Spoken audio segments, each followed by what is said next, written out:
3 seconds. That's how long the kiss lasted.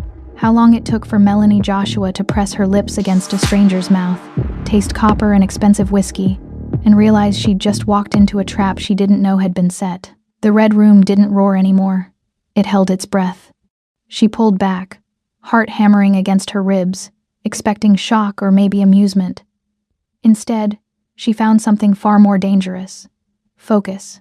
Taehyun-won's eyes locked onto hers like a scope finding its target. Dark and unreadable and absolutely certain.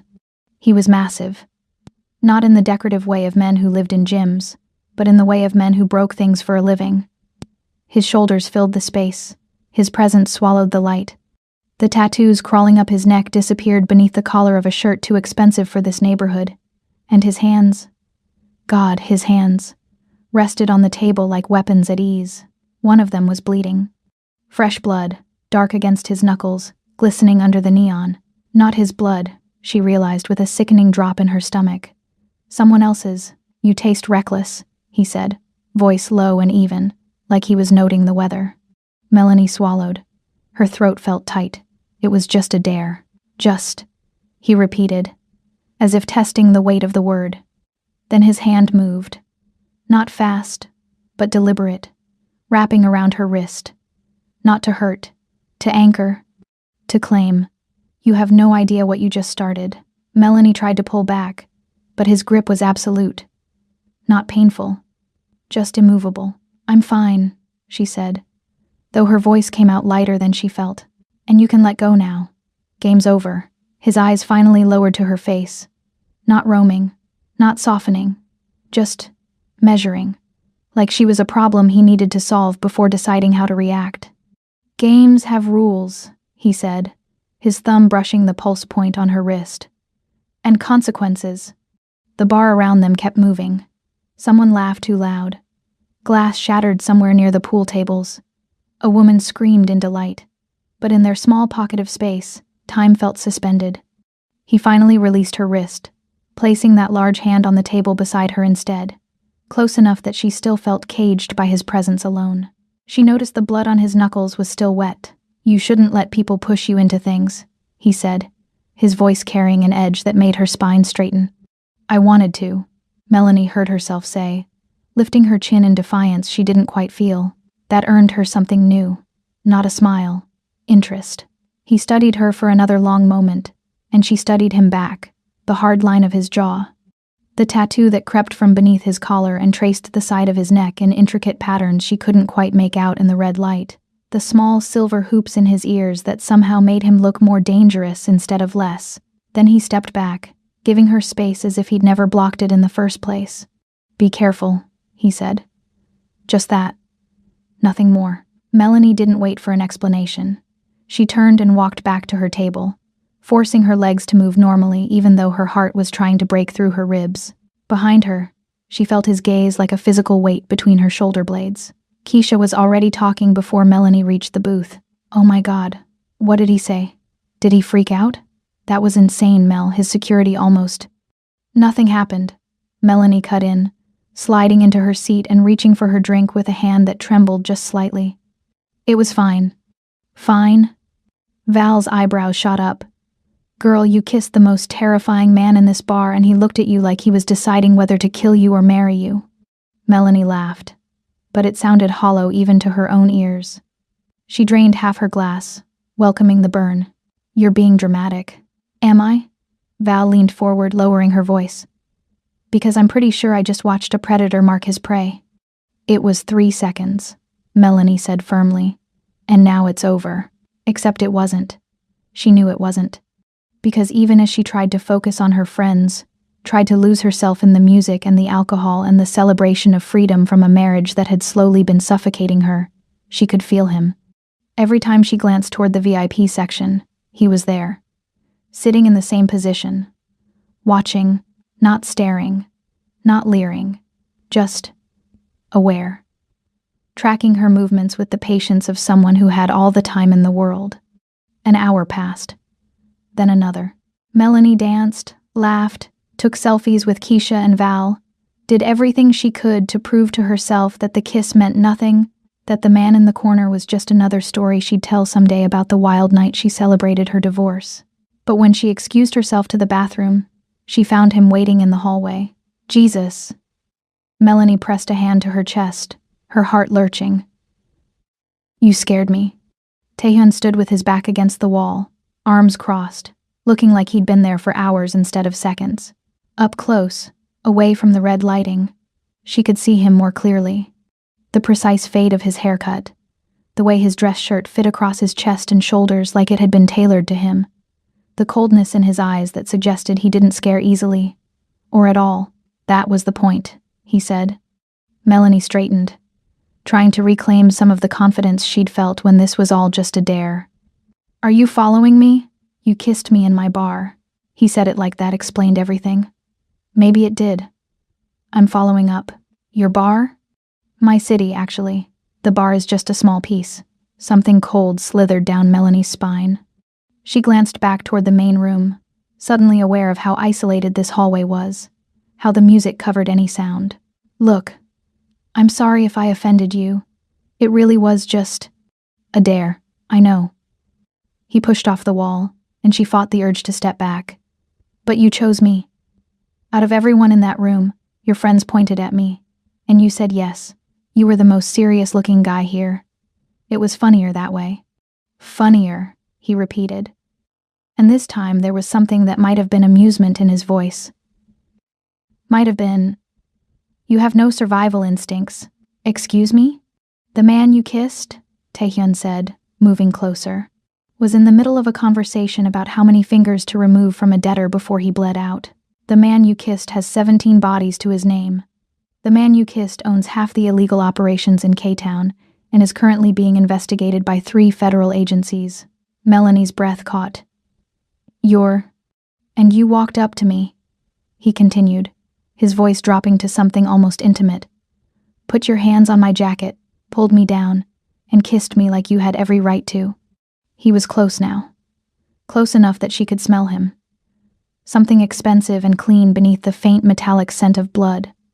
Close enough that she had to tilt her head back to maintain eye contact.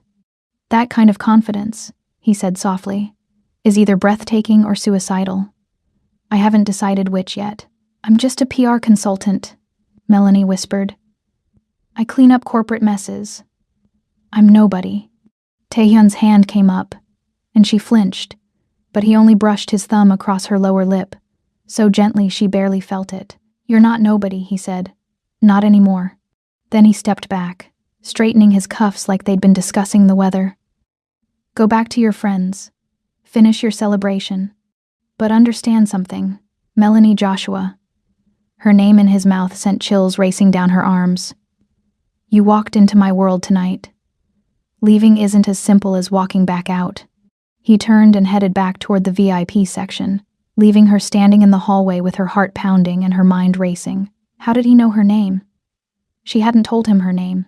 Melanie returned to her booth on autopilot, smiling and nodding at whatever Keisha and Val were saying but not really hearing them. Her eyes kept drifting to the VIP section, to the man who'd just turned her entire night sideways. She watched him through the crowd, watched him lean in to speak to one of his security team, watched him check his phone, his expression never changing. Watched him glance up once, catch her staring, and hold her gaze until she looked away first. I think it's time to go, Melanie said suddenly. What? No, Keisha protested. We just got here. It's been 3 hours. And I have an early meeting tomorrow. A lie, but a necessary one. You guys stay. I'll get an Uber. She didn't wait for their protests. She grabbed her clutch, threw some cash on the table, and headed for the exit, weaving through the crowd with single-minded focus. The night air hit her like a slap, cold and sharp after the oppressive heat of the bar. Melanie pulled out her phone, fingers shaking slightly as she called for a ride. 3 minutes away. She wrapped her arms around herself, suddenly feeling exposed on the street corner. The red room's neon sign bathed everything in crimson, making the shadows deeper, more menacing. A black SUV pulled up to the curb, and for a panicked moment, Melanie thought. But then the window rolled down, and it was her Uber driver, a middle-aged woman with kind eyes who asked if she was Melanie. Yes, thank God, Melanie breathed, climbing into the back seat. As the car pulled away from the curb, she twisted in her seat to look back at the bar. In the window of the VIP section, she saw a figure standing, watching her leave. Taehyun-won raised one hand in a gesture that might have been a wave, or a promise. Melanie woke to sunlight stabbing through the blinds of her queen's apartment and a headache that felt personal. She lay still, staring at the ceiling, trying to piece together the previous night into something that made sense. The celebration, the dare, the kiss. The hallway conversation that felt more like a threat than flirtation. "You walked into my world tonight. Leaving isn't as simple as walking back out." She groaned, pressing her palms against her eyes. It was just talk. Intimidation tactics from a man who clearly enjoyed having power over people. She was a crisis management consultant. For Christ's sake. She dealt with powerful, dangerous men all the time. CEOs who'd committed fraud, politicians with secrets, celebrities with bodies in their closets. This was no different. Except it was. Because none of those men had ever looked at her the way Taehyun-won had. None of them had made her feel like prey and partner in the same breath. Her phone buzzed on the nightstand. Melanie reached for it, expecting a text from Keisha or Val asking if she got home safely. Instead, there were 3 missed calls from her office. At 6 a.m. on a Saturday, her stomach dropped. She called back, and her assistant answered on the first ring. "Melanie, thank God. I know it's your day off, but..." A pause, the sound of papers shuffling. "We have a situation. A new client bought a controlling stake in the firm overnight. He's asking for you specifically." "Who?" But even as she asked, Melanie already knew. "A Mr. Won. Taehyun-won. He's waiting in the main conference room, and Melanie," her assistant's voice dropped to a whisper. "He brought his lawyers. And security. Lots of security." Melanie sat up slowly, the room spinning slightly. "I'll be there in 45 minutes. She ended the call and sat on the edge of her bed, processing. The kiss had lasted 3 seconds. 3 seconds that changed everything. 3 seconds that proved Taehyun-won meant every word he'd said in that hallway. She wasn't nobody anymore. And leaving his world was going to be a hell of a lot harder than she'd thought. Because Taehyun-won hadn't just marked her as prey, he'd hired her. And Melanie Joshua had a sinking feeling that this was only the beginning. "Hello, my fierce hearts and midnight wanderers. Before we lose ourselves in this story, make sure you're subscribed and hit that like button to let me know you're here. In the comments, tell me where in the world are you listening from tonight. I love seeing how far our dark romance family reaches. Your support means everything and keeps these stories alive. So find a comfortable spot, dim the lights, and let's begin." The elevator to Joshua and Sterling PR had never felt so slow. Melanie watched the numbers climb. 12, 13, 14, each floor bringing her closer to whatever hell waited on the 16th. Her reflection in the polished steel doors showed a woman who dressed for battle. Charcoal pencil skirt, silk blouse the color of dried blood, heels sharp enough to be classified as weapons. She'd tied her natural curls back into a tight bun, exposing the sharp lines of her jaw and cheekbones. War paint, her grandmother would have called it. The office was wrong the moment she stepped through the glass doors. Too quiet. The receptionist's desk sat empty, her computer monitor still glowing with an abandoned email. Melanie's heels clicked against marble floors that suddenly sounded too loud, each step echoing in the unnatural silence. The usual morning chaos. Phones ringing, keyboards clattering, associates arguing over coffee, had been replaced by something that felt like the moment before a bomb detonates. She saw them through the glass walls of the main conference room, 7 men in black suits flanking the table like cemetery statues. Her business partner, Richard Sterling, sat in the corner, his normally ruddy face gone the color of spoiled milk. And at the head of the table, exactly where Richard should have been sitting, was Taehyun-won. He'd traded the blood-stained shirt from the club for an expensive suit, charcoal gray, perfectly tailored to emphasize the breadth of his shoulders and the narrowness of his waist. His tattoos were hidden beneath crisp white cotton, the collar buttoned high enough to conceal the ink that crawled up his neck. He looked legitimate, legal, like a businessman instead of what he truly was. That made him infinitely more dangerous. Melanie pushed through the door without knocking, letting it swing shut behind her with a decisive click. She met Taehyun's gaze across the room and refused to let hers drop first. Mr. Sterling, what's going on? Richard opened his mouth, but nothing came out except a sound like a strangled animal. Mr. Sterling is no longer relevant to this conversation, Taehyun said, his voice carrying the same dark calm it had in the club. He leaned back in the chair. Her chair, technically, since she owned 51% of this firm, and gestured to the seat across from him. Sit. I'd rather stand. I wasn't asking. His eyes tracked her with predatory focus, and Melanie felt the weight of every person in the room watching this power play unfold. She'd spent 10 years building this company from the ground up, clawing her way through a white-dominated industry that had tried to shove her into a corner labeled diversity hire. She wasn't about to let some criminal take it from her because of a 3-second kiss. But her legs carried her to the chair anyway. Survival instinct, maybe? Or the recognition that sometimes you had to pick your battles, and this room full of armed men wasn't the hill to die on. Taehyun slid a manila folder across the polished wood. It moved silently, deliberately, coming to rest exactly centered in front of her. Open it. Melanie's fingers trembled slightly as she lifted the cover. Inside were photographs. High resolution. Professional quality. The man from the club, the one who'd been begging at Taehyun's feet. Only in these images, he wasn't begging. He was sprawled on concrete in an alley, his head twisted at an angle that defied anatomy. Blood had pooled beneath him, black in the camera flash. His eyes were still open, staring at nothing. She swallowed the bile rising in her throat and flipped to the next photo. Same man, different angle. Then another. And another. 12 photographs documenting the systematic destruction of a human being. The police report will say he died of a drug overdose, Taehyun said conversationally, as if they were discussing weather patterns. Tragic, really.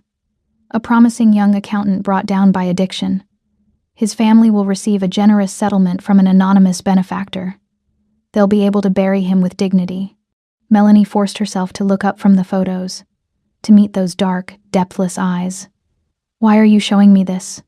Because you need to understand what you've walked into.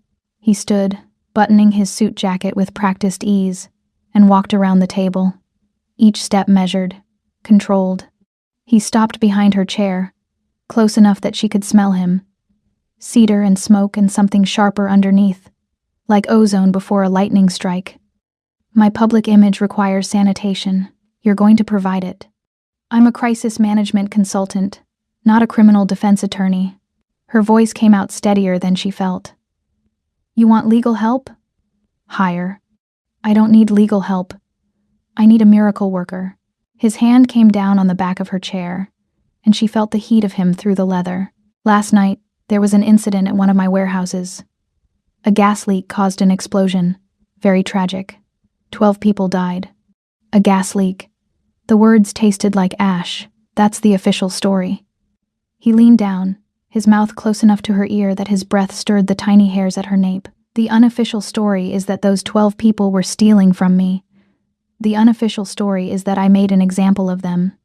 The unofficial story ends with gasoline and a match, and screams that nobody will ever hear again. Melanie's hands clenched in her lap, nails biting into her palms hard enough to leave crescents. You want me to cover up a massacre. I want you to do what you do best. He straightened, walking back around to face her. I've read your file, Miss Joshua. Very impressive. The pharmaceutical executive caught with underage prostitutes. You turned that into a story about a man seeking treatment for sex addiction. The tech CEO who embezzled $60 million. You made him look like a victim of identity theft. The senator with the dead intern in his car. You got him reelected with a campaign about forgiveness and redemption. Each case he listed was a scar on her conscience. A piece of her soul she'd sold for money and reputation. Hearing them cataloged so clinically made her feel stripped naked, exposed in ways that had nothing to do with clothing. Those were different, she said. But the protest sounded weak even to her own ears. Were they? Taehyun leaned against the table, arms crossed, head tilted in mock curiosity. You've been cleaning up messes for criminals in expensive suits your entire career. The only difference between them and me is that I'm honest about what I am. The difference, Melanie said, standing abruptly enough that her chair rolled back and hit the wall, is that I had a choice. I could walk away from those cases. I could say no. Taehyun smiled. and it was the coldest expression she'd ever seen on a human face. He reached into his jacket pocket and pulled out a phone. Without breaking eye contact, he pressed play on an audio file. Her own voice filled the room, tinny through the speakers but unmistakably hers. The payment will be wired to the Cayman account we discussed. Make sure the audit trail goes cold at the third shell company. If anyone asks, this conversation never happened. She remembered that call. A pharmaceutical client, 3 years ago. He'd paid her $250,000 to make evidence disappear. She'd told herself it was just business, that everyone in her position bent the rules, that the line between legal and illegal was so blurred it might as well not exist. The audio file ended. Silence rushed back in like water filling a drowning man's lungs. Wire fraud, Tae-hyun said pleasantly. Conspiracy to obstruct justice. Destruction of evidence. Should I continue? You're blackmailing me. The words came out flat, emotionless. Shock, maybe. Or the death of the last illusion she'd had about maintaining control of this situation. I'm offering you a job. He pocketed the phone. You work for me now. I bought your partner's gambling debts 3 months ago. As of 6 o'clock this morning, he signed over his voting rights and equity to me to avoid having his legs broken. Which means I own you. You'll do exactly what I tell you to do, when I tell you to do it. Or that recording goes to the FBI. Do you understand? Melanie looked at Richard, slumped in his chair like a puppet with cut strings. He wouldn't meet her eyes. She looked at the men lining the walls, their faces blank masks that promised violence if she said the wrong thing. She looked at the photos scattered across the table, at the evidence of what Tae-hyun Won was capable of when someone disappointed him. I understand, she said, and felt something fundamental inside her crack. Good. Tae-hyun moved to the door, pausing with his hand on the handle. The police are holding a press conference at noon about the warehouse fire. You have 3 hours to craft a statement from the one organization expressing our condolences and pledging to improve safety standards. You'll deliver it personally. Wear something that makes you look trustworthy. And after that, he looked back at her. And for just a moment, something flickered in those dark eyes. Not quite sympathy, but a recognition of shared damnation.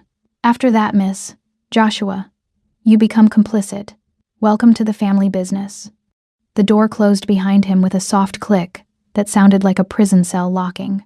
Melanie stood alone in the conference room, surrounded by photos of a dead man and the wreckage of her carefully constructed life. Her phone buzzed in her pocket. A text from Keisha. Brunch tomorrow? I'm buying. She stared at the message until the words stopped making sense, until the bright cheerfulness of it felt like a message from another universe where things like brunch and friendship still mattered. 3 hours. She had 3 hours to become an accessory to mass murder. Melanie picked up the photos, stacking them neatly, and got to work. The coffee shop Keisha had chosen was aggressively trendy. Exposed brick walls, Edison bulbs hanging from copper fixtures, a chalkboard menu written in that irritating handwriting font that was supposed to look artisanal. Melanie sat in the back corner booth, watching her best friend of 8 years navigate through the Saturday brunch crowd with mimosas in both hands. Keisha Young had been her roommate in grad school, her maid of honor at the wedding that ended in divorce, the first person she'd called when her mother died. They'd built their friendship on late nights and shared secrets, on the understanding that comes from being black women trying to survive in spaces that weren't designed for them. Melanie trusted her the way you trust gravity, implicitly, without question. But Keisha was nervous. Melanie had known it the moment she'd walked in, the way her eyes darted to the exit, the way she gripped her phone like a lifeline. And now, sliding into the booth across from her, Keisha's smile was too bright, too performative. I ordered us the avocado toast, Keisha said, setting down the mimosas with just a little too much force. Liquid sloshed over the rim. And the chicken and waffles. We're celebrating, right? New chapter? New you? New something. Melanie agreed, picking up her glass but not drinking. She watched Keisha over the rim, cataloging details she'd missed before. The watch, a Cartier, rose gold, easily $10,000. New. Keisha worked as a physical therapist. She couldn't afford that watch. The nails, fresh acrylics, stiletto-shaped, done at a salon that charged $200 a set. The designer purse sitting on the bench beside her, still sporting the price tag tucked discreetly inside the leather. Melanie's stomach dropped. "That's a beautiful watch," she said casually. "When did you get it?" Keisha glanced down at her wrist, and something flickered across her face too quickly to identify. "Oh, this? Early birthday present to myself? I've been saving up." Lie. Melanie had spent 10 years learning to read people, to spot the micro-expressions that betrayed deception. The way Keisha's pupils dilated slightly, the barely perceptible tightening around her mouth, the way her hand moved to cover the watch face, as if hiding evidence. "Expensive present," Melanie observed. "I work hard. I deserve nice things." Defensive now. Keisha's phone buzzed on the table, and she grabbed it immediately, angling the screen away. But not before Melanie saw the name at the top. Associate. Just that. No first name, no emoji. Associate. The coffee shop suddenly felt too warm, the walls pressing in. Melanie's mind raced through the past week, replaying every moment with the cold analytical precision she usually reserved for client crises. The dare hadn't been Keisha's idea. Val had suggested it first, but Keisha had been the one to point out Taehyun specifically, to insist that Melanie pick the scariest-looking guy. And afterward, when Melanie had wanted to leave, Keisha had tried to convince her to stay, to have one more drink, to wait just a little longer. "Keisha," Melanie said softly, "are you in some kind of trouble?" "What? No. Why would you?" Another buzz. Keisha looked at the phone, and her face went pale. Actually pale. The color draining so completely that Melanie could see the foundation line at her jaw. "Let me see your phone." "Mel, that's crazy." "Let me see it." Melanie's voice dropped into the register she used for hostile negotiations, the tone that said this wasn't a request. "Now." Keisha's hand shook as she unlocked the phone and slid it across the table. Melanie picked it up, scrolled through the messages from Associate. Most were mundane. Times, dates, locations. But then, confirmed, the target made contact. Payment transferred. She took the bait. Clean break from here. Don't contact her again unless instructed. We're watching. The date stamp on the last message was from last Saturday, the day before the dare. Melanie looked up slowly. Target? Keisha's eyes were wet, mascara already beginning to run in dark rivulets down her cheeks. Mel, I swear I didn't know. I didn't understand what they wanted. Who are they? But Melanie already knew. She'd known the moment she saw that watch. The moment the pieces started clicking into place with the horrible inevitability of a car crash in slow motion. I owed money, Keisha whispered. A lot of money. Gambling debt. I thought I could control it. I thought I could stop. But it got so big. Mel. And these men showed up at my apartment. And they said I had 3 days to pay or they'd... Her voice broke.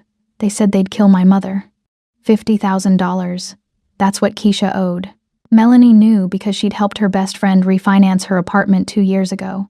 Had seen the pay stubs and bank statements. Keisha made $60,000 a year. $50,000 might as well have been $50 million. So, you sold me. Melanie's voice came from somewhere outside her body, detached and clinical. Shock, probably. The kind that let you function through trauma by pretending it was happening to someone else. They didn't tell me what would happen. Keisha reached across the table, but Melanie pulled back like she'd been burned. They just said to bring you to the Red Room, to dare you to kiss this specific guy.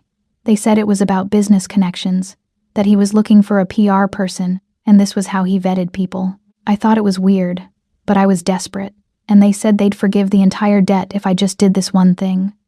Did you know he was a killer? Melanie asked. Did you know what he does? Keisha's silence was answer enough. Get out, Melanie said. Mel, please. Get out. Melanie didn't shout. She didn't need to. The words came out in a hiss of pure venom, and Keisha flinched like she'd been slapped. You put a target on my back. You fed me to a monster to save yourself. We're done. If I ever see you again, I will destroy you so thoroughly that you'll wish the one syndicate had just killed you instead. Keisha stood on shaking legs, clutching her purse to her chest like a shield. I'm sorry, she whispered. I'm so sorry. But Melanie had already turned away, staring out the window at the people passing by on the sidewalk. Normal people living normal lives, unaware that their world existed right alongside another one. A darker world where friends betrayed friends, and 3-second kisses carried death sentences. She heard Keisha leave, heard the bell over the door chime, heard her own heartbeat pounding in her ears like a war drum. Her phone rang. Taehyun Won's name appeared on the screen, and Melanie almost laughed at the timing. Almost. "Did you know I'd figure it out?" she asked instead of hello. "I was counting on it." His voice was maddeningly calm. "You're parked on the street outside. Blue Mercedes. You have 60 seconds to get in before I come in and get you.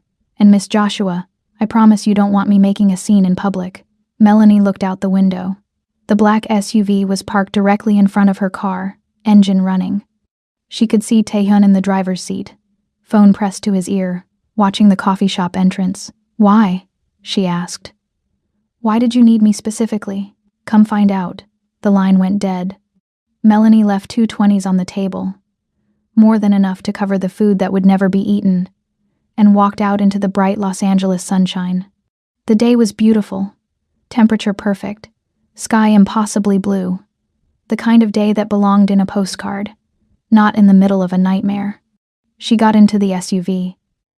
Taehyun didn't look at her, just pulled smoothly into traffic, navigating the Saturday crowds with the ease of someone who owned these streets.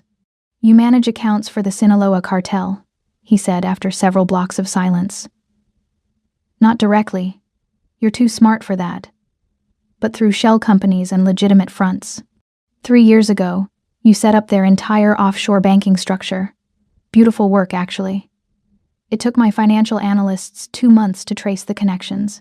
Melanie's hands clenched in her lap. "That was a legitimate client, a restaurant chain, that exclusively serves as a money laundering operation. Don't insult both our intelligence by playing naive." He turned down a side street, heading away from the main roads into a neighborhood that got progressively emptier. "The Sinaloa operation runs drugs through my territory.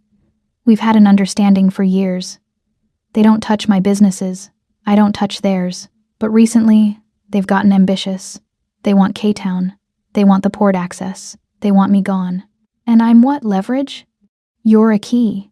You have access to their financial infrastructure, their legitimate fronts, their money flow. With you, I can bleed them dry without firing a single shot." He pulled up to a stoplight, finally turning to look at her. "Your friend's debt was never about money. It was about positioning you. The debt was real, but the timing was mine. I've been waiting for an opening to bring you in without alerting the Sinaloa cartel. When your friend got desperate, my people suggested a solution that would bring you directly to me. I just didn't expect you to be quite so bold." "Then why the charade?" Melanie demanded. "Why buy my company? Why the blackmail? Why not just take me the night of the kiss?" Taehyun's smile was slow, predatory. "Because I needed to know if you'd break or bend. Soldiers I can buy. Partners are much more valuable. I'm not your partner." "Not yet." He reached across the center console, and she froze. But he only opened the glove compartment. Inside was a gun, matte black, compact, lethal. He pulled it out and offered it to her, handle first. "But you will be..." "Take it." Melanie stared at the weapon. "I don't." "Yes, you do. I had your background checked very thoroughly, Miss Joshua. Your father was a Marine. He taught you to shoot when you were 12. You qualified expert marksman at 16. You haven't touched a gun since he died. But the training doesn't fade." He pressed the weapon into her hand, his fingers lingering against hers for just a moment. "The safety is off. If you want to kill me, do it now. Shoot me. Drive this car to the nearest police station. Tell them everything. Or put the gun in your purse and accept that we're in this together." The metal was warm from being in the glove box, heavier than she remembered. Melanie wrapped her hand around the grip, muscle memory taking over. Finger resting alongside the trigger guard exactly the way her father had taught her. It would be so easy. One pull, one bullet, end this nightmare before it truly began. She looked at Taehyun Won, at the man who'd blackmailed her, who'd bought her company, who'd orchestrated a friendship betrayal just to trap her. He watched her with complete calm, not a hint of fear in those dark eyes, as if he genuinely didn't care which choice she made. Or maybe he already knew. Melanie put the gun in her purse. "Now you know the cost of loyalty," Taehyun said quietly, putting the SUV back in gear. Welcome to the war, Miss Joshua. Try not to die before you become useful. They drove into the descending darkness of an underground parking garage, and Melanie understood with crystalline clarity that she'd just crossed a line that could never be uncrossed. The dress had been delivered to her apartment with a note in sharp, masculine handwriting. Wear this. I'll collect you at 7. Melanie held it up to the light, watching the fabric shimmer like oil on water. Midnight blue silk that would cling to every curve, with a slit up the thigh that bordered on obscene. The label was Italian, the stitching immaculate. Custom made. Which meant Taehyun knew her exact measurements. Which meant he'd been watching her far longer than she'd realized. She should have burned it. Should have called the police. Consequences be damned. Should have run. Instead, she put it on. The dress fit like it had been painted on her body, emphasizing the dip of her waist, the curve of her hips, the length of her legs. She'd let her natural curls free, dark spirals framing her face and spilling over bare shoulders. Makeup was minimal. A swipe of burgundy lipstick, a touch of gold shimmer at the inner corners of her eyes to make them look wider, more innocent. War paint again, but a different kind. The kind designed to distract and disarm. Taehyun arrived at 7 exactly. She watched through the peephole as he stood in the hallway, dressed in a tuxedo that transformed him from criminal into something that could pass for legitimate. Almost, the danger still radiated from him like heat. Impossible to disguise no matter how expensive the suit. She opened the door before he could knock. His eyes tracked down her body slowly, deliberately, and Melanie felt that gaze like a physical touch. When he finally met her eyes again, his expression was unreadable. You wore the dress. You didn't give me much choice. She grabbed her clutch, stepping into the hallway and locking the door behind her. Where are we going? The Artemis Foundation Gala. Charity event. Very high profile. He offered his arm, and she took it because refusing would have been childish. His bicep was solid as stone beneath the fabric. We need to be seen together, publicly. It establishes you as part of my organization. Makes me a target, you mean. You've been a target since the moment you kissed me. They rode the elevator down in silence, emerged into the parking garage where a limousine waited. The driver opened the door without a word, and Taehyun helped her inside with the practiced ease of someone who'd been doing this his whole life. The interior was soft leather, chilled champagne, and privacy glass. The gala was being held at the Biltmore. Old money, old power. The kind of event where politicians rubbed shoulders with CEOs and everyone pretended their money wasn't soaked in blood. Melanie had attended dozens of these as a consultant, always in the background, always invisible. But tonight, walking in on Taehyun-won's arm, she felt every eye in the ballroom turn to watch. The whispers started immediately. She caught fragments. New girlfriend. Thought he didn't date. She's gorgeous, but... Taehyun's hand settled at the small of her back, possessive and warm through the thin silk. Smile, he murmured against her ear. You're supposed to be enjoying yourself. I'm supposed to be covering your crimes, not playing dress-up. You're doing both. The warehouse story held beautifully, by the way. The city bought it completely. You're very good at your job, I'm aware. Melanie accepted champagne from a passing waiter, more for something to do with her hands than any desire to drink. The ballroom was excessive even by LA standards. Crystal chandeliers the size of cars, marble floors so polished they reflected the lights like water, floor-to-ceiling towers of white roses. How long do we have to stay? Until I've made my rounds. There are people here I need to see, conversations I need to have. You're my insurance. Your human shield, you mean. He smiled, sharp and predatory. That too. They circulated through the crowd, Taehyun navigating the social hierarchy with practiced ease. He introduced her as his public relations consultant. Technically true, technically legal. The men shook her hand with lingering touches and calculating eyes. The women assessed her with the cold precision of people evaluating competition. Melanie played her part perfectly, smiling and charming and lying with every breath. She was good at this, had always been good at it. The performance of normalcy, of belonging in spaces that wanted to keep her out. But tonight felt different. Tonight, she wasn't performing for clients or employers. She was performing for a man who could kill her with his bare hands and sleep soundly afterward. "Dance with me," Taehyun said suddenly. And before she could refuse, his hand was at her waist, pulling her onto the dance floor where a live orchestra played something classical and complicated. Melanie fit against him instinctively, years of cotillion classes and corporate events making her body remember the steps. His hand splayed across her lower back, fingers brushing the exposed skin above the silk. Her hand rested on his shoulder, feeling the coiled muscle beneath. They moved together like they'd done this 1,000 times, and she hated how natural it felt. "You're a good dancer," she said, because the silence was worse than talking. "My mother insisted," said a man who couldn't dance, couldn't lead. His thumb traced small circles against her spine, sending involuntary shivers up her back. "She died when I was 16. Car accident, except it wasn't an accident." Melanie looked up at him, surprised by the confession. "What happened, rival gang?" "They wanted to send a message to my father. So they cut her brake lines and watched her drive off a cliff." His eyes were distant, focused on something she couldn't see. "My father found out who gave the order. Took me with him when he went to collect. Made me watch while he took the man apart piece by piece. Then he handed me the gun and told me to finish it." "How old were you?" 16. "Same age she was when she died. Did you do it?" Taehyun's eyes refocused on her face, and the emptiness in them made her breath catch. "What do you think?" A red laser dot appeared on the silk of her dress, right over her heart, bright as blood against the midnight blue fabric. Melanie saw it for exactly half a second before Taehyun yanked her sideways, spinning them with brutal efficiency. The gunshot came immediately, a sound like the world cracking open, and Taehyun's body went rigid against hers.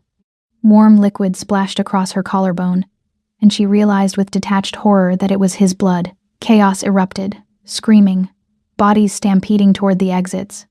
The orchestra cut off mid-note, replaced by alarms and shouting, and the horrible wet sound of Taehyun's breathing.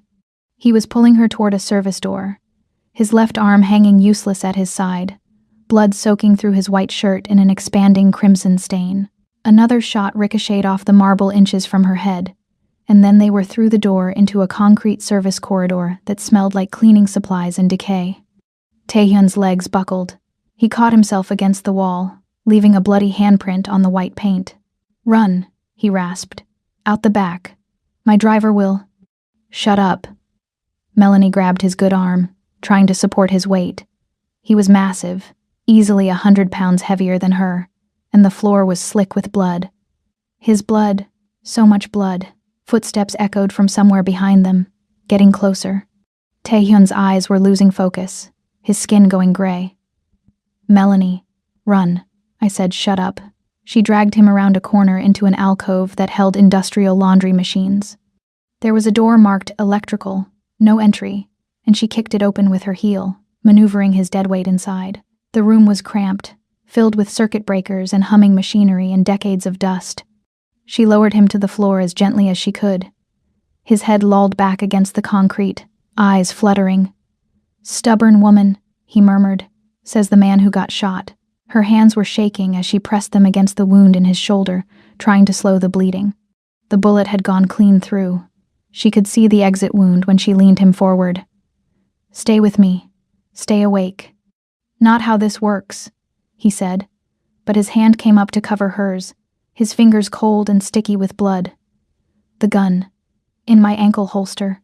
Take it. Taehyun, take the gun." The footsteps were right outside now. Slow, methodical. The assassin knew they were trapped, knew there was nowhere left to run. Melanie reached down, found the small pistol strapped to Taehyun's ankle, and pulled it free. The weight was familiar, comforting in a way that should have terrified her. She'd shot her father's guns at ranges, had punched holes in paper targets shaped like men. But paper didn't bleed, paper didn't scream. The door opened. The man was unremarkable. Medium height, medium build, the kind of face you'd forget 5 minutes after meeting. He held a pistol with a silencer attached, professional and efficient. When he saw Melanie standing there with Taehyun's gun in her hand, he smiled. "You should have run, sweetheart." Melanie didn't think, didn't hesitate, didn't give herself time to remember that she was a PR consultant, not a killer. Her body remembered the training, feet shoulder-width apart, arms extended, front sight focus, and her finger squeezed the trigger. The gun bucked in her hand, once, twice. Both shots hit center mass, exactly where her father had taught her to aim. The assassin's eyes widened in surprise, then nothing. He dropped like someone had cut his strings, the gun clattering from his hand to spin across the floor. Silence rushed back in. Melanie stood frozen, the gun still raised, watching the man's chest for movement.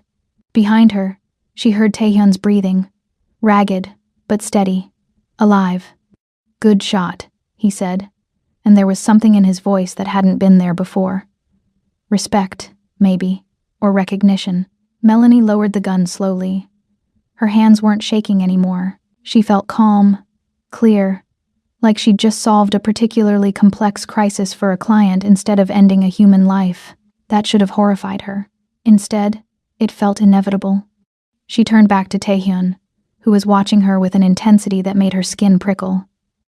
"Can you walk?" "Not sure yet." He tried to stand, made it halfway before his legs gave out again. Melanie caught him, taking most of his weight, and together they stumbled toward the door.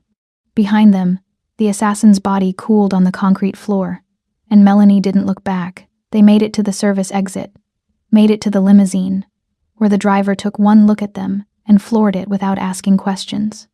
Made it to somewhere dark and quiet where Taehyun slumped against her, his blood soaking into the midnight silk of her dress, his breath warm against her neck. "You didn't run," he said. "No. Why?"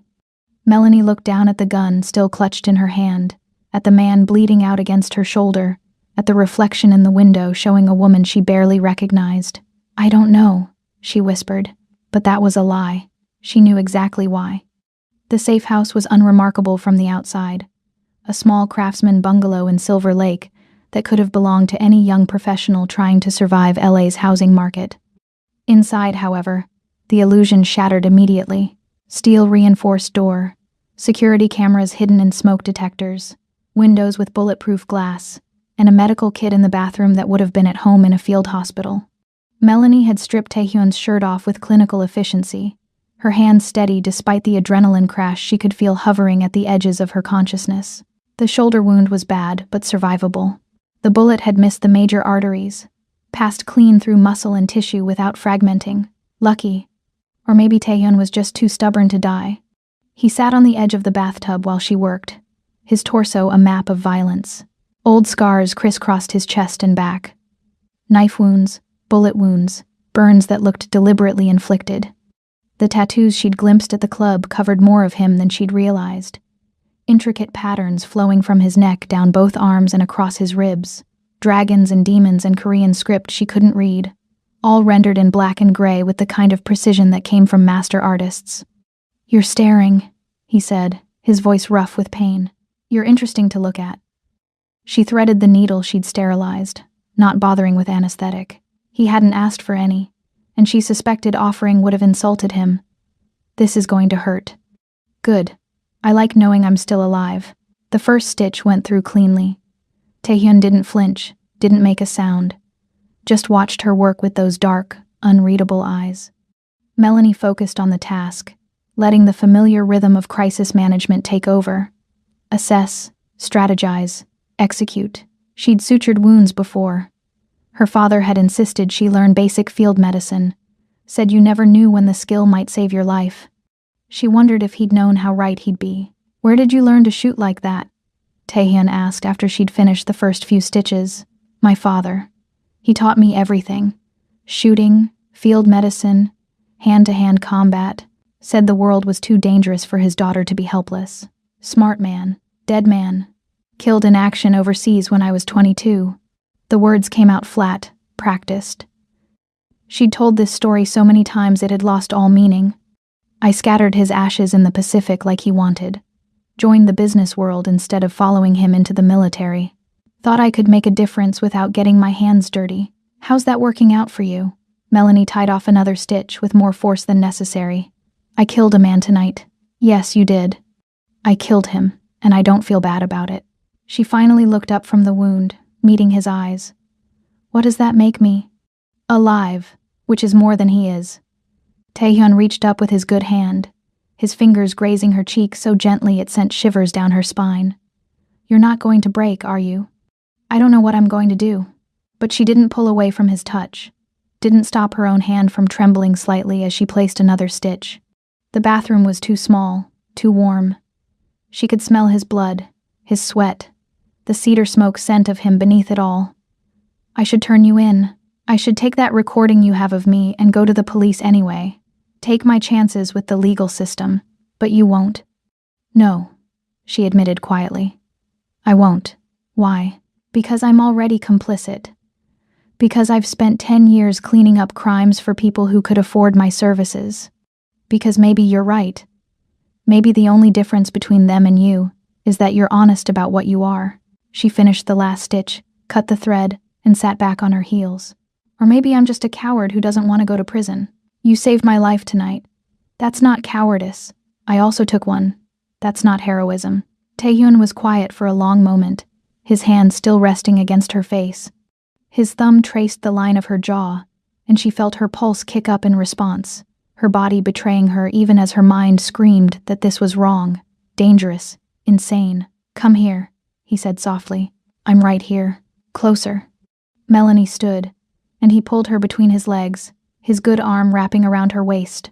She should have resisted, should have maintained the professional distance she'd been so carefully cultivating. But his blood was on her hands and her dress.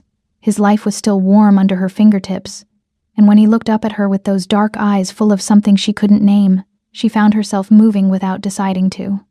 She touched his face, her fingers tracing the strong line of his jaw, the sharp cheekbones, the small scar above his left eyebrow. His skin was warm despite the blood loss. His heart beat steady beneath her palm when she pressed her hand against his chest. "You're not going to break," he said again. But this time it wasn't a question. It was a recognition, an acknowledgement of something he'd seen in her the moment she licked his blood from her lip at the club. "No," Melanie agreed. "I'm going to bend. And that's so much worse." She kissed him before she could change her mind. It wasn't like the dare, wasn't brief or innocent or playful. This was something else entirely, something hungry and desperate and laced with the bitter taste of inevitability. His good arm tightened around her waist, pulling her fully against him, and she could feel the heat of his body through the ruined silk dress. His mouth moved against hers with a hunger that matched her own, and when his tongue swept across her lower lip, she opened for him without hesitation. His hand slid up her spine, tangling in her curls, tilting her head back so he could deepen the kiss. She felt the sharp edge of his teeth, tasted copper and whiskey and something uniquely him. Her own hands were everywhere, his neck, his shoulders, careful of the wound, mapping the landscape of muscle and scar tissue in ink. When they finally broke apart, both breathing hard, Melanie's lipstick was smeared across his mouth like evidence of a crime. "This is a terrible idea," she whispered against his lips. "The worst," he agreed, and pulled her back in. They moved to the bed, the only furniture in the safe house beyond the bathroom fixtures and a table in the kitchen. Taehyun was weakened by blood loss, his movements slower than they should have been, but his hands were steady as they found the zipper of her dress. The silk pooled at her feet, and she stood before him in nothing but black lace that left very little to imagination. His eyes tracked over her body with the same intensity he'd used at the gala, but this time there was no pretense of propriety. This was pure want, raw and honest, and terrifying in its implications. "We shouldn't," Melanie said, even as she reached for his belt. "No," Taehyun agreed, helping her with the buckle. "We absolutely shouldn't, but they did anyway." She was careful of his shoulder, conscious of the fresh stitches that could tear open. He was careful of her in different ways, reverent almost, his hands and mouth exploring her body like he was memorizing something precious. They came together with the desperation of people who'd stared down death and survived, who'd crossed lines they couldn't uncross and decided to keep walking anyway. Afterward, they lay tangled in sheets that smelled like blood and sex and the end of the world as Melanie had known it. Taehyun's good arm was wrapped around her waist, holding her against his chest, and she could feel his heartbeat steady and strong beneath her ear. "This doesn't change anything," she said into the darkness. "No," he agreed. "It changes everything. I still hate you." "Good. That makes this honest." Melanie's phone buzzed on the nightstand. She'd forgotten she even had it. She reached for it with heavy limbs, expecting Keisha or Val or someone from the office. Instead, it was an unknown number, a video file. She almost didn't open it, almost deleted it without watching. But something made her thumb press play, and then she was watching grainy security footage from the gala. The angle was from above, showing the dance floor in black and white, showing the red laser dot that had hovered center mass on her chest, showing the split second before he'd moved, showing him spin them so his body took the bullet instead of hers. Melanie's breath caught. She watched it 3 more times, each viewing making it clearer. The bullet had been aimed at her. Not Taehyun. Her, he'd saved her life. You knew, she whispered, turning to look at him. You saw the laser sight, and you knew the bullet was meant for me, and you took it anyway. Taehyun's expression didn't change. Yes. Why? Because you're mine now. And I protect what's mine. I'm not yours. Lie to yourself if it helps you sleep. But don't lie to me. He pulled her closer, despite the pain it must have caused his shoulder. Someone wanted you dead tonight, Melanie. Someone who knew you'd be there with me, who had access to the guest list and the security schedule, which means someone in my organization is leaking information. The warmth she'd felt from their intimacy evaporated instantly, replaced by ice-cold clarity. A mole. A mole who wants both of us dead. He grabbed his phone from the nightstand, pulled up a document, and handed it to her. 3 people had access to my schedule for tonight. 3 people who knew exactly where I'd be standing at what time. Melanie grabbed her tablet, running the security logs herself.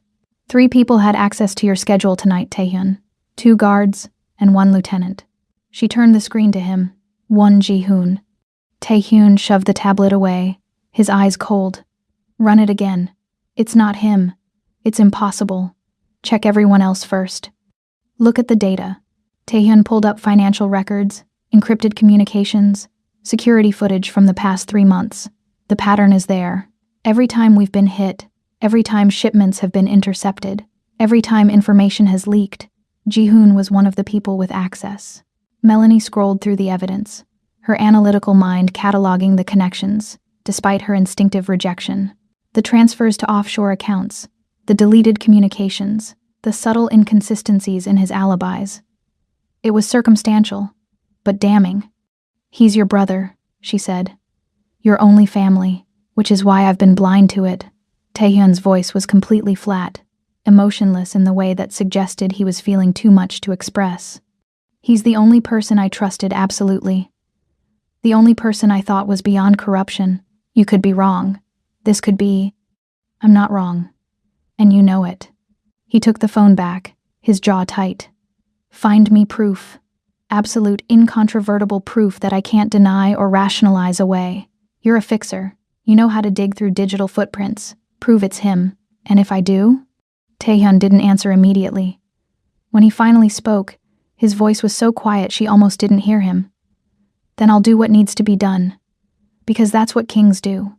Melanie lay back down beside him, staring at the ceiling, feeling the weight of what he'd just asked her to do settle on her chest like a stone. He wanted her to find proof that his brother had betrayed him. Wanted her to hand him evidence that would end in Ji-hoon's death. Wanted her to be the one to pull the trigger, metaphorically, if not literally. I saved your life tonight, she said. Yes, you saved mine. Yes, so we're even. No, Taehyun said, his arm tightening around her waist. We're just getting started. Melanie had always been good with computers. A skill learned out of necessity in an industry that ran on digital trails and buried evidence. But Ji-hoon Won's security protocols were impressive. Military-grade encryption, rotating passwords, biometric locks on his devices. He was either incredibly paranoid or incredibly guilty, probably both. She'd commandeered a corner of Taehyun's main office, a building in K-Town that officially housed an import-export company and unofficially served as the nerve center of the One Syndicate. 3 monitors surrounded her, each displaying different data streams: financial transactions, communications, logs, surveillance footage. Taehyun's tech specialist, a nervous kid named Jin, did the heavy lifting on the encryption, but Melanie was the one connecting the dots. She directed him where to look, translating the raw data he mined into a narrative of betrayal. She'd been at it for 18 hours straight, fueled by coffee and the sick feeling in her stomach that came from hunting evidence against a man whose only crime might be sharing DNA with a monster. Taehyun hadn't left the building either, though he'd stayed out of her workspace, giving her room to work, or maybe giving himself distance from what she might find. His shoulder was healing. The stitches were holding, the bleeding had stopped, and he'd regained most of his mobility. But she could see the strain in the way he moved, the careful precision that suggested pain just beneath the surface. Her phone buzzed. An unknown number, but the area code was familiar.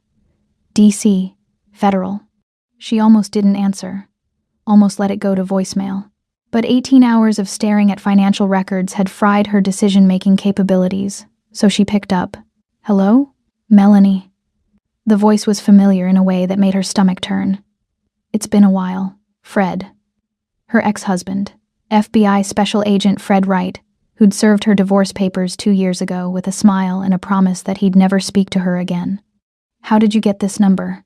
She asked, her voice flat. I'm FBI, Mel. I can get any number I want. He sounded exactly the same. Smooth, confident, the kind of voice that had convinced her to marry him 8 years ago. I heard you've been keeping interesting company lately. Taehyun won.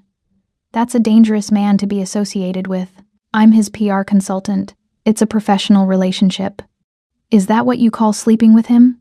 Fred let that hang in the air for a moment. We have surveillance footage from the safe house in Silver Lake. Want me to describe what I saw? Melanie's blood went cold. That's illegal surveillance. Necessary surveillance. One is the target of a major federal investigation. Anyone in his orbit is fair game. A pause. I'm worried about you, Mel. This man is a killer. He's dangerous. Let me help you. I don't need your help. Yes, you do. Meet me tomorrow. Silver Lake Reservoir, the south entrance. 2 p.m. Come alone. His voice softened, taking on the intimate tone he'd used when they were married. I still care about you. I don't want to see you go down with him. The line went dead before she could respond. Melanie sat staring at her phone, her mind racing. Fred wanted to meet. Fred, who'd walked away from their marriage claiming he couldn't be with someone who compromised their ethics for money. Fred, who'd made her feel small and dirty for the work she did. Fred, who was suddenly very interested in her relationship with Taehyun Won. Something was wrong. Federal agents didn't reach out to potential witnesses like this. They subpoenaed them, brought them in for formal questioning. They didn't make clandestine phone calls with promises of help. She looked back at her monitors, at the evidence she'd been compiling on Ji-hoon. Then she opened a new search window and typed in a name. Fred Wright. 30 minutes later, she walked into Taehyun's private office without knocking. He was standing at the window overlooking K-Town, a glass of whiskey in his hand, watching the city lights like they held answers to questions he didn't want to ask. I need to tell you something, she said. He turned, and his eyes tracked over her face with that unsettling intensity. You found something. Yes, but not what you expected. She pulled up her phone, showing him the financial records she'd uncovered. Fred Wright, my ex-husband, FBI Special Agent, also, apparently, on the Sinaloa cartel's payroll. Taehyun took the phone, scrolling through the evidence. Explain. He's been moving money for them for 3 years, using his position to provide cover, to run interference with federal investigations. He's not trying to take you down because you're a criminal. He's trying to take you down because you're competition. She pulled up more files. The Sinaloa operation wants K-Town. Fred is the one helping them get it, and he just called me, asking to meet tomorrow. Alone? Alone. Taehyun's expression didn't change, but she saw his hand tighten around the whiskey glass. He wants the encryption keys, the ones you created for the Sinaloa offshore accounts. How did you? Because it's what I would do. You have access to their entire financial infrastructure. With those keys, he could drain their accounts, make it look like you did it, and eliminate both his bosses and his competition in one move. He drained the whiskey, set the glass down with careful control. You're not going to that meeting. Yes, I am. Melanie. He's dirty. You know it, I know it. But I need proof I can use. The kind that holds up in court, not just in the criminal underworld. She crossed her arms, meeting his gaze. I go to the meeting. I get him talking. Your people record everything. Then we have evidence that a federal agent is working with the cartel, and we can use that too. To what? Turn him into his fellow agents? Half of them are probably on the take too. Taehyun moved closer, his presence filling the space between them. You walk into that meeting, you might not walk out. Then make sure your surveillance team is good. This isn't your fight. Yes, it is. He used me, used our marriage. He knew what I did for work, knew the clients I managed, and he married me to get access. The realization settled over her like a heavy coat, suffocating and inescapable. I was never his wife. I was always his mark. Taehyun studied her for a long moment. Then he pulled out his phone, made a call in rapid Korean, and hung up. Fine. But you wear a wire. You carry a weapon. And the second things go wrong, my people extract you by any means necessary. Agreed. And Melanie? He cupped her face in his hand, his thumb tracing her lower lip. If he touches you, I will burn down everything he's ever loved and make him watch before I kill him. Are we clear? She should have been terrified of the cold promise in his voice. Instead, she felt something warm unfurl in her chest, dangerous and addictive. Crystal, good. He kissed her, hard and possessive, before stepping back. Now show me what you found on my brother. Melanie returned to her monitors, pulling up the evidence she'd compiled over 18 hours. The leak started 6 months ago. Small things at first, intercepted shipments, compromised safe houses. Then it escalated. The pattern matches Ji-hoon's access to secure information. That's not proof. That's correlation. I know. So I went deeper. She pulled up a series of encrypted messages recovered from a deleted email account. These are communications between someone using the alias Crown Prince and a Sinaloa lieutenant. They're discussing your operations in detail. Security protocols, shipment schedules, personnel files. Taehyun leaned over her shoulder, reading the messages. His jaw was tight, his shoulders rigid. Anyone could have created that alias. Agreed, except for this. She pulled up metadata from one of the messages. The email was sent from a device that pinged off a cell tower near Ji-hoon's apartment at 2:30 in the morning. On a night when he told you he was out of town. Silence. Heavy and terrible. It's circumstantial, Taehyun said finally. It's a pattern, and there's more. Melanie pulled up bank records. Ji-hoon has been making deposits to an offshore account. Small amounts, easy to miss, but they add up to just over $2 million in the past 6 months. Where is the money coming from? I don't know yet. The trail goes cold at a shell company in the Caymans. But I'll find it. She turned in her chair, looking up at him. You asked for proof. I'm getting you proof. But Taehyun, you need to prepare yourself for what I'm going to find. He didn't respond, just stared at the monitors like they were showing him footage of his own execution. He's your brother, Melanie said softly. If you want me to stop. No, keep digging. His voice was completely flat. I need to know, whatever the cost. She worked through the night, tracing the money, following the digital breadcrumbs Ji-hoon had tried to erase.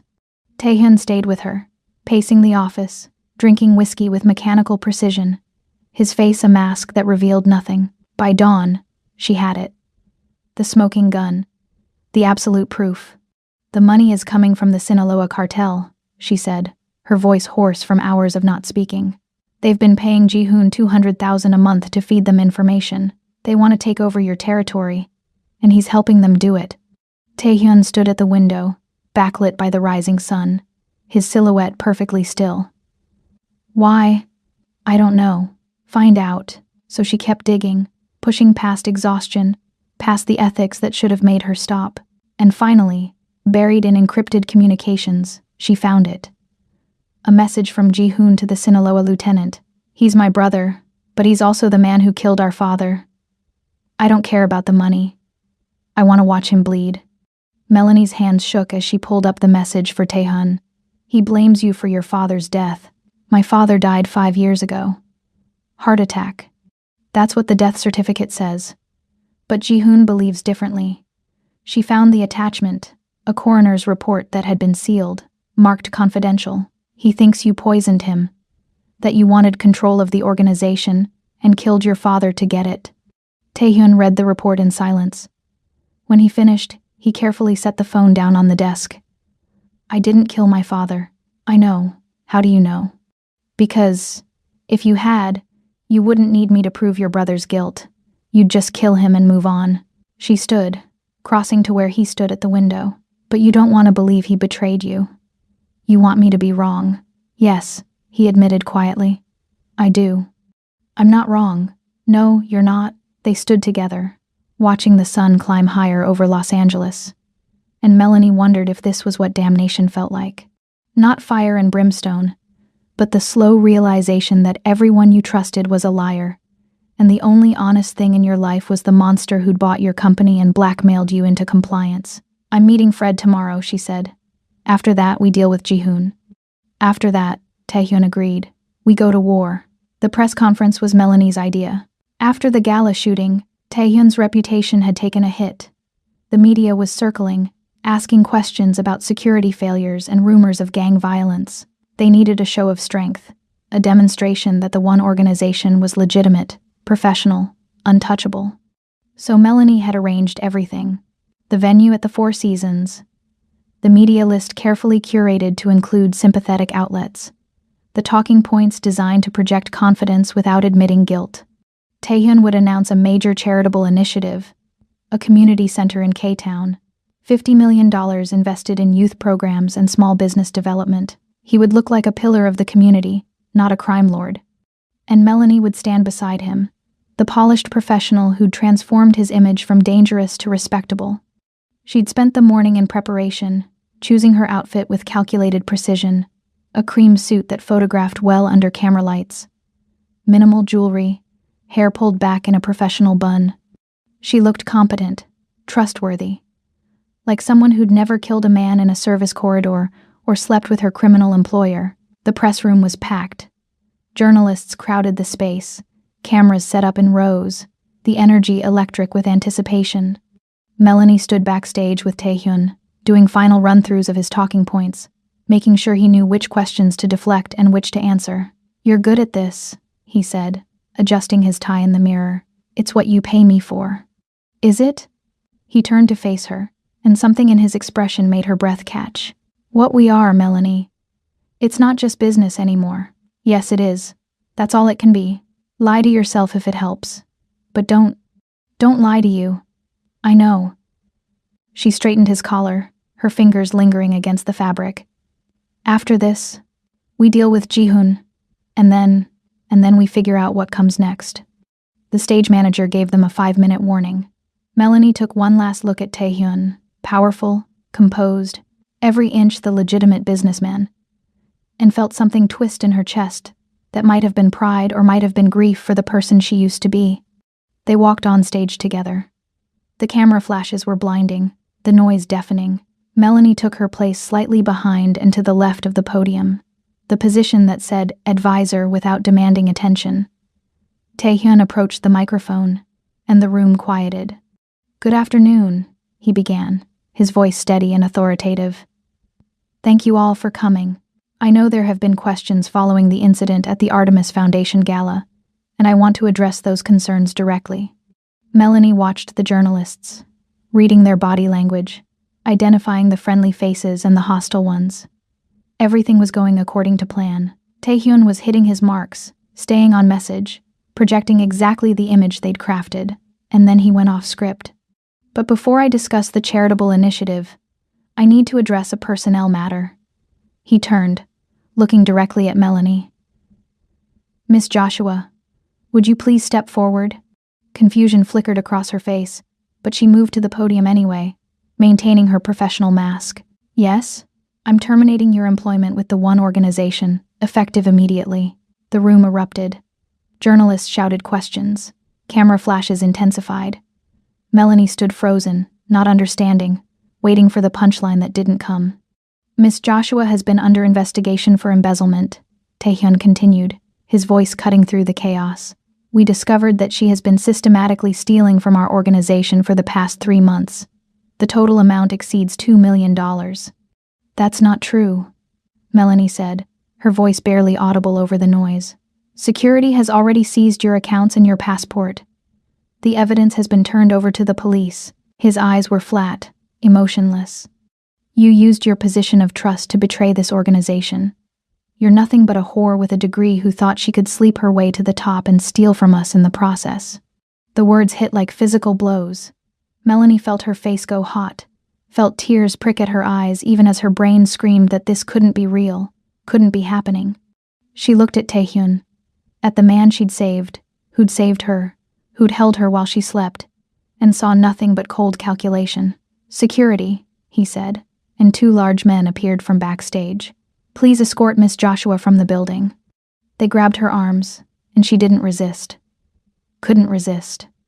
The room was spinning, voices blurring together, camera flashes making everything surreal and nightmarish. They dragged her through the side exit, past the loading dock, and dumped her on the sidewalk like trash. The door slammed shut, the lock engaged. Melanie stood alone on the street in her cream suit, and the sky decided that was the perfect moment to open up. Rain came down in sheets, soaking through her clothes in seconds, washing away the careful makeup she'd applied. Her phone buzzed. A text from an unknown number. "Get somewhere safe. Now." No apology. No explanation. Just a geolocation tag and a command. Melanie stared at the screen, rain dripping from her nose. The humiliation was real, but the discard? That was strategy. And finally, "I'm sorry, but this was the only way." Melanie's hands shook as she read the messages. Understanding came slowly, like a key turning in a lock that had rusted shut. This was a performance. A play to make Fred think she was worthless, that the encryption keys were worthless, that there was no reason to target her anymore. But the knowledge didn't stop the humiliation from burning through her veins, didn't stop the image of Taehyun calling her a whore from repeating in her mind on an endless loop, didn't stop the tears that mixed with the rain and tasted like salt and betrayal. She walked to the coffee shop, sat in the back corner, ordered nothing. Her phone buzzed continuously. Journalists calling for comment, former clients rescinding contracts, the professional life she'd built crumbling in real time. She watched it happen with numb detachment, like observing a car crash in slow motion. An hour passed, then another. The rain stopped, but she stayed soaked, shivering in the air conditioning. Her phone rang. "Fred, I saw the press conference," he said without preamble. "Jesus, Mel. Are you okay?" "No." Her voice sounded foreign to her own ears, small and broken. "Meet me, right now. I have contacts who can help. We can fix this." "Where?" "The warehouse district. Port of Los Angeles. I'll text you the address." His voice was warm, concerned. Everything Taehyun's had been cold. "You don't have to go through this alone." The line went dead. A moment later, the address came through. And beneath it, in a different text thread, another message from Taehyun. "He's moving faster than we expected. Surveillance team is in position. You're not alone."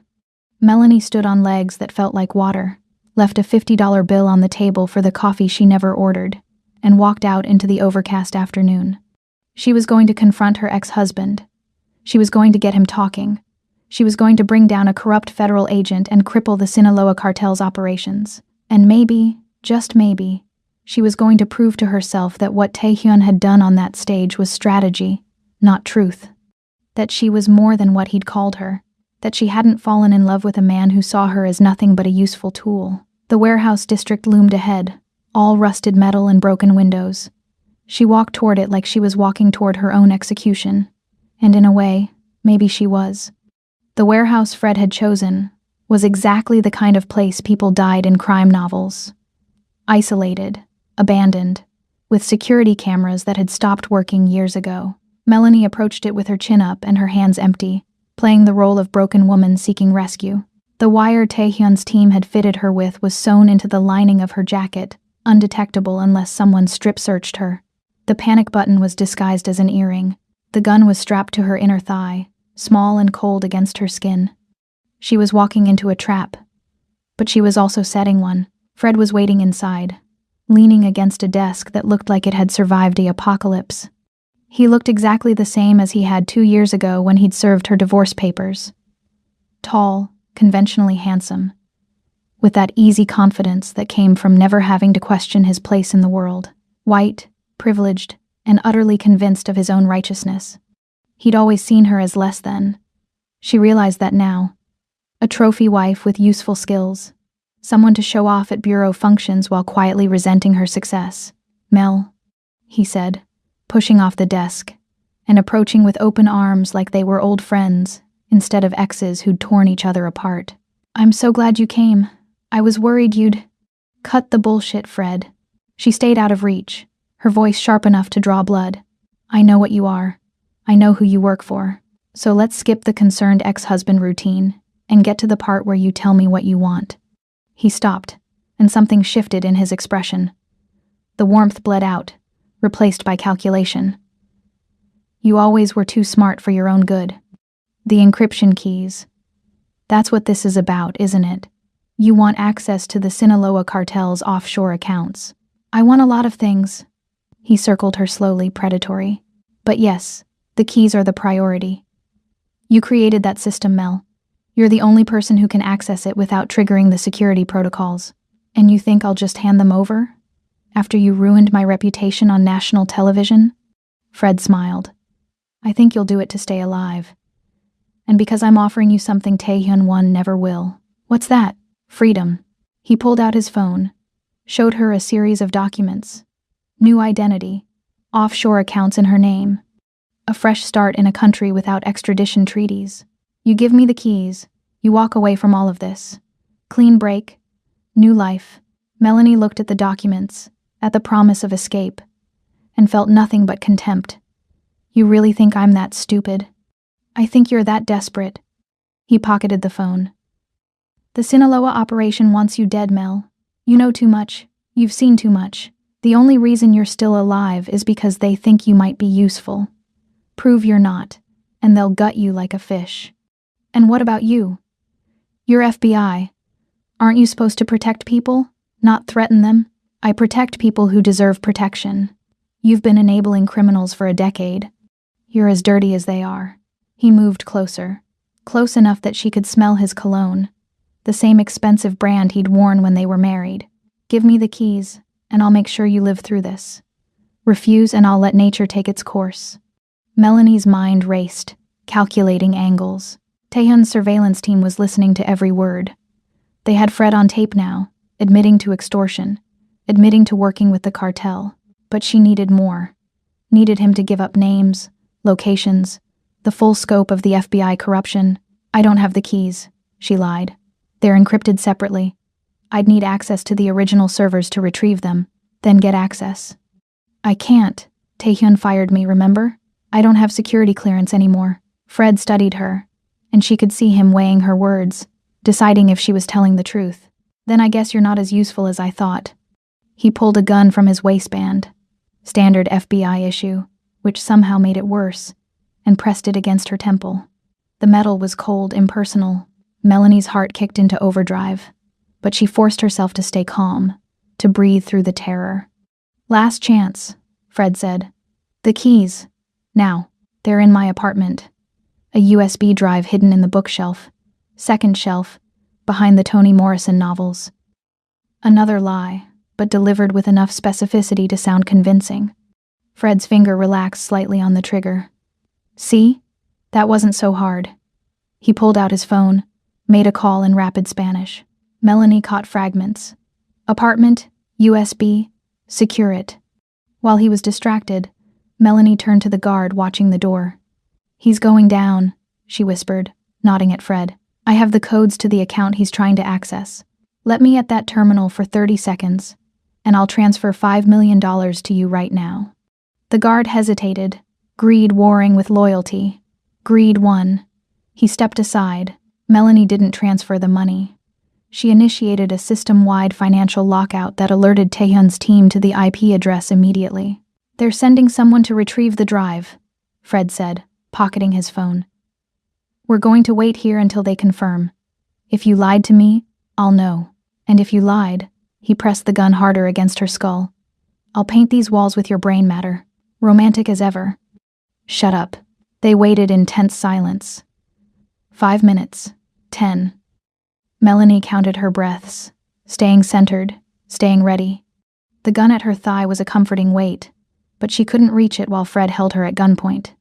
She needed an opening, needed him to make a mistake. His phone rang. He answered in Spanish, listened, and his face went dark. What do you mean there's nothing there? Melanie smiled. I lied. You stupid. She moved before he could finish, dropping her weight and twisting out from under the gun. The shot went wide, punching through the ceiling and sending concrete dust raining down. Melanie's hand was already moving, reaching for the weapon strapped to her thigh, pulling it free with practiced ease. They faced each other across 3 feet of empty warehouse space, both armed, both perfectly still. You can't shoot a federal agent, Fred said. That's life in prison. Not if that federal agent is dirty. Not if I have proof of your corruption. Not if you're about to kill me in a closed crime scene. She kept the gun steady, exactly the way her father had taught her. Drop your weapon, Fred. It's over. The hell it is. The warehouse door crashed open. Men poured in. Not Taehyun's team, but Sinaloa soldiers, armed and efficient. They fanned out, surrounding them both. And Melanie realized with sinking dread that Fred had been stalling, waiting for backup. Drop your weapon, Fred said again, and this time there was triumph in his voice. You're outnumbered, outgunned, and out of options. Melanie looked at the 10 men with automatic rifles pointed at her head, at her ex-husband with his smug smile, at the situation that had gone from bad to catastrophic. And she started laughing. Something funny? Fred asked. You still don't get it. She lowered her gun slowly, carefully, and set it on the floor. I didn't come here to escape. I came here to stall. Stall for what? For this. The lights went out. Emergency generators kicked in after 3 seconds, but those 3 seconds were enough. Melanie dropped, rolled, came up behind a support pillar as gunfire erupted from the warehouse rafters. Taehyun's team, positioned before she'd even arrived, opened fire with surgical precision. The Sinaloa soldiers went down one by one, professional and efficient. Fred ran for the back exit, but stopped dead. Standing in the doorway, gun raised not at Taehyun, but at Melanie, was one Ji-hoon. You shouldn't have dug so deep, Melanie, Ji-hoon said, his finger tightening on the trigger. Taehyun stepped out of the shadows, his own gun leveled at his brother's head. Drop it, Ji-hoon, or I drop you. Hello, Agent Wright, Taehyun said pleasantly. We need to talk. Melanie stayed behind her pillar, breathing hard, adrenaline singing through her veins. From her position, she could see her ex-husband on his knees, hands zip-tied behind his back, blood running from a cut on his forehead. Taehyun stood over him, and the cold fury in his expression was terrifying to witness. Where are the others? Taehyun asked. The other FBI agents on the cartel payroll. Names. Fred spit blood. Fuck you. Taehyun nodded to one of his men, who stepped forward and broke Fred's pinky finger with casual efficiency. The scream echoed off the concrete walls. Names, Taehyun repeated. I'll kill you, Fred gasped. Another finger broke. Another scream. Melanie watched, and some small part of her, the part that had gone to law school, that had believed in justice and fairness and the rule of law, recoiled in horror. But the larger part, the part that had been forged in the past weeks of violence and betrayal, felt only cold satisfaction. The files, she called out, emerging from behind the pillar. Fred keeps backup files, insurance against his superiors. They'll be in a safety deposit box. First National Bank, downtown branch, box number 447. Fred's face went white. How did you? Because I know you. You're paranoid and controlling, and you never trusted anyone. She walked closer, looking down at the man she'd once loved. The files will have everything. Names, dates, transaction records. Enough to bring down your entire operation. Taehyun's smile was sharp as broken glass. Thank you, Miss Joshua. That's very helpful. What are you going to do with him? She asked. What do you want me to do with him? The question hung in the air between them, weighted with implications. Taehyun was offering her a choice. Justice, his way, quick and permanent. Or justice, the legal way. Courts and lawyers and the possibility that Fred might walk free on technicalities. Melanie thought about the press conference. About being called a whore on national television. About the humiliation and the betrayal and the systematic destruction of everything she'd built. Keep him alive, she said finally. He's worth more to us as a witness than a corpse. Use the files to flip him. Make him testify against his co-conspirators. Are you sure? I'm sure. She turned to Fred. You're going to spend the rest of your life looking over your shoulder, knowing that Tae-Hun-won let you live because I asked him to. You're going to wake up every morning and remember that I could have had you killed, and I chose mercy instead. And that's going to hurt worse than any beating he could give you. Fred stared at her with something that might have been respect or might have been fear. Take him, Tae-Hun ordered. His men hauled Fred to his feet, dragging him toward a van waiting outside. When they were gone, Tae-Hun turned to Melanie. You're bleeding. She looked down. There was blood on her jacket. Hers, from where she'd scraped her arm during the roll. It's nothing. Let me see. He crossed the space between them, gentle hands examining the wound. We need to get you cleaned up. After. First, we need to retrieve those files before someone else does. My people are already on it. He pulled her close, his arms wrapping around her with surprising tenderness. You did well. Better than well. You were magnificent. I was terrified. That's what makes it brave. He tilted her face up, his thumb brushing across her cheek. I meant what I said at the press conference. About you being brilliant. You also called me a whore. I called you what I needed to call you to keep you alive. I'm sorry. If I could take it back. Don't. Melanie pressed a finger to his lips. Don't apologize for doing what had to be done. We're past that now. Are we? She kissed him instead of answering, and tasted blood and gunpowder, and the bitter satisfaction of revenge well executed. The port of Los Angeles lit up like a war zone. Automatic gunfire chattered in staccato bursts. Shipping containers exploded, sending metal shrapnel screaming through the air. Men screamed and died while seagulls wheeled overhead, indifferent to the carnage below. Melanie Joshua stood in the control tower overlooking the chaos, 3 monitors glowing in the darkness, her fingers flying across keyboards as she coordinated the defense like a general marshalling troops. She'd come a long way from the woman who'd taken a dare in a nightclub. That woman would have been horrified by what she was doing now. This woman felt only cold calculation. Team 3, fall back to position Alpha, she said into the headset. Team 5, advance on the south dock. They're trying to flank you. On the monitors, she could see Tae-Hun moving through the battlefield like death in a bespoke suit. Even wounded, his shoulder still healing from the gala shooting. He was terrifying to watch. He moved with brutal efficiency, though Melanie could see the slight hitch in his swing, the way he favored his left side where the stitches were undoubtedly tearing with every recoil of his weapon, a demon conducting a symphony of violence.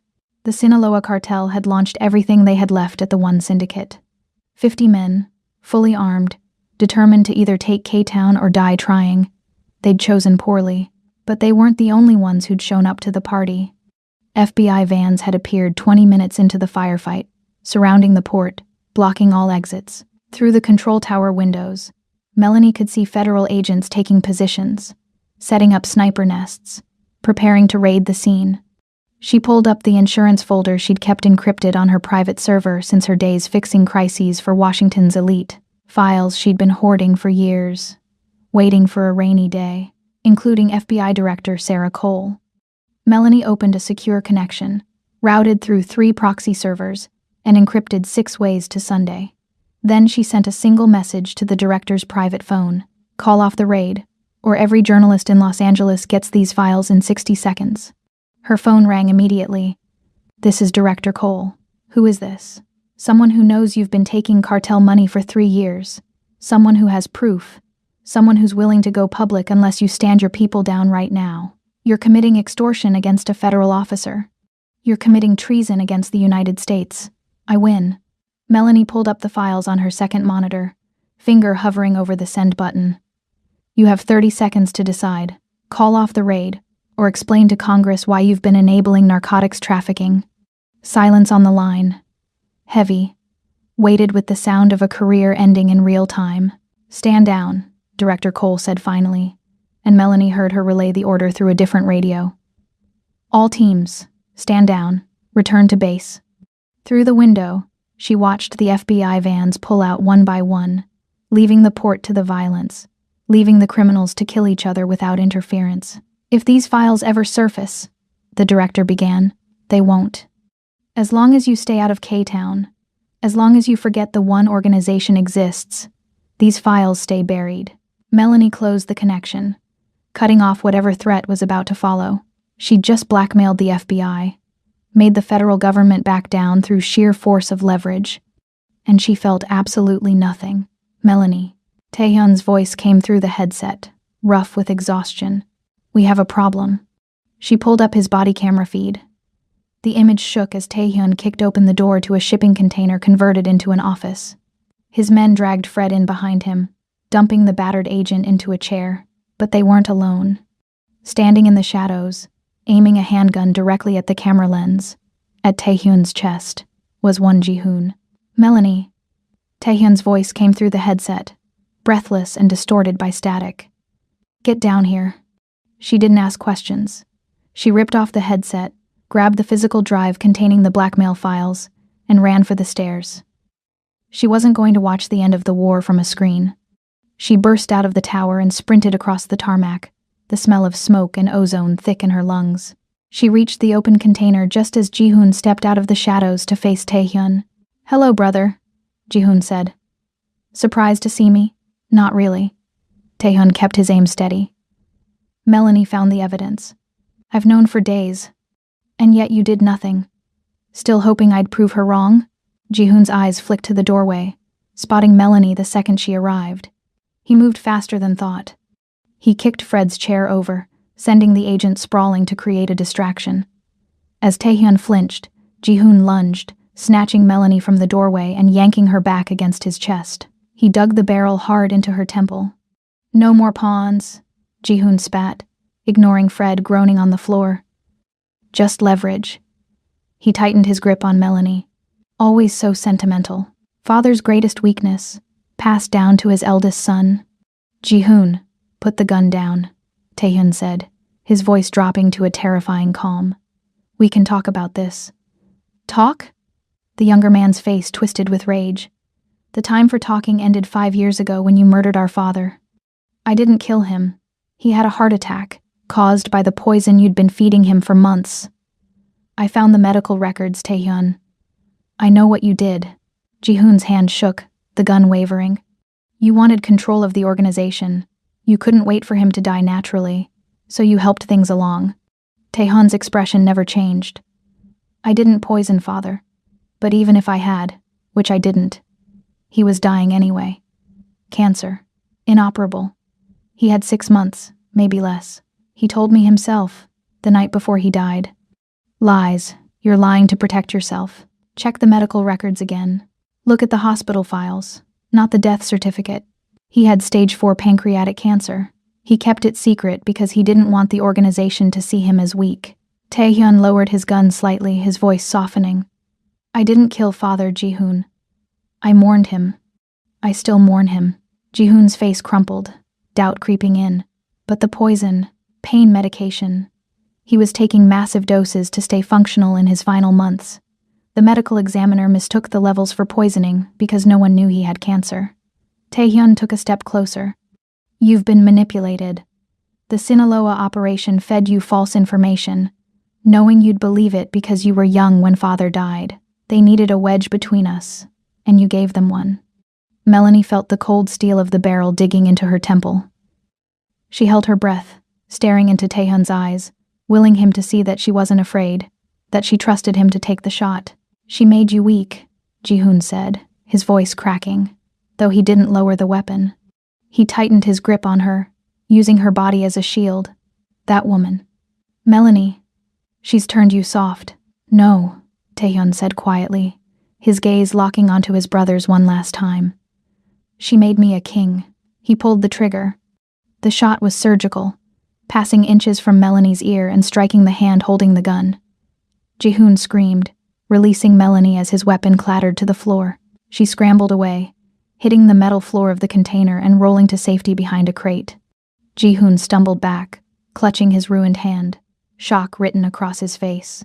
You shot me, he gasped. You actually shot me. You betrayed me. You sided with our enemies. You tried to destroy everything father built. Taehyun's voice was flat, emotionless. He didn't look at Melanie. His focus was entirely on the threat. Did you think there wouldn't be consequences? I'm your brother. Were. Past tense. Taehyun stepped forward, aiming the gun at Ji-hoon's head. I loved you, protected you, gave you everything, and you repaid me with treachery. Taehyun, wait. Melanie gasped, the ringing in her ears deafening from the gunshot. Don't, Taehyun said, his voice cold. He didn't look away from his brother. This is family business. Melanie watched from the floor, heart hammering against her ribs, as Taehyun looked at his younger brother, the last blood relative he had in the world, and made his choice. The gunshot echoed through the port. Seagulls scattered into the night sky, and Won Ji-hoon fell to the floor of the shipping container, a neat hole between his eyes, gone before he hit the ground. Taehyun stood over the body for a long moment, then he turned to Fred, still zip-tied to the chair, and staring in wide-eyed horror. Taehyun pulled out his phone. The files on you specifically. They're being transferred to the Department of Justice as we speak. The director has agreed to sacrifice you to save herself. You'll be the lone wolf, the scapegoat. You'll spend the rest of your life in federal prison, if you're lucky. You son of a bitch, Fred spat. You can't. I already did. Consider it a gift from my associate. Taehyun holstered his gun and finally turned to Melanie. He walked to her, offering a hand to help her up. She took it, her fingers trembling slightly, but when he pulled her to her feet, she didn't let go. They walked out of the container together, leaving the bodies and the betrayal behind them. Outside, the first light of dawn was breaking over the port. The battlefield had gone quiet. The surviving cartel soldiers either dead or fled. Taehyun's forces were securing the area, stacking bodies, erasing evidence. By noon, the official story would be a joint FBI private security raid on a domestic terror cell gone wrong. Heroic, tragic, and completely fabricated. No one would ever know the truth. He looked at her, and his eyes were hollow, empty in a way she'd never seen before. I killed my brother, he said. I know. Does that change things? No. She took his hand, lacing their fingers together. Blood-stained and gunpowder scented and perfect in its honesty. We're past the point of redemption. Both of us. Are you saying you're staying? I'm saying I don't have anywhere else to go. You destroyed my reputation, remember? Made me unemployable. Froze my assets. She smiled without humor. You made sure the only place I could survive was by your side. I'm a monster. So am I. She pulled him closer, her other hand cupping his face. We can be monsters together. He kissed her there in the dawn light, surrounded by the evidence of their violence, and it tasted like victory and damnation in equal measure. 6 months later, they returned to the Red Room. The bar had been renovated. New owners, new staff, all of them on the one syndicate's payroll. The VIP section where Melanie had taken that fateful dare was now blocked off permanently, reserved for Taehyun and his inner circle. A throne room in a kingdom of vice. Melanie sat between Taehyun's legs on the velvet banquette, wearing a dress that cost more than her old apartment and a diamond necklace worth more than the bar itself. Her natural curls fell free over bare shoulders, and her makeup was dramatic, gold shimmer and dark lips, and the kind of confidence that came from knowing you were untouchable. The one organization had expanded in the past 6 months. With the Sinaloa cartel crippled and the FBI neutralized, they'd absorbed territory like a spreading infection. K-Town, the port, half of downtown LA. Taehyun wasn't just a crime lord anymore. He was a king, and everyone knew it. And Melanie was his queen. She'd transformed the organization's operations, legitimizing their business fronts, creating shell companies and charitable foundations that laundered money so efficiently the IRS couldn't touch them. She'd turned the one syndicate into a corporate empire indistinguishable from any other Fortune 500 company, except theirs had significantly better profit margins and absolutely no oversight. Remember this place? Taehyun murmured against her ear, his hand tracing patterns on her bare thigh. Where you walked up to me like you owned the world? I was drunk and stupid. You were magnificent. His lips brushed her temple. Still are. Flattery doesn't work on me anymore, doesn't it? His hand slid higher, and she felt heat bloom low in her belly. I seem to recall it working quite well this morning. That wasn't flattery. That was bribery. Is there a difference? Melanie laughed, genuine and unguarded, and turned to kiss him properly. The bar around them continued its nightly business.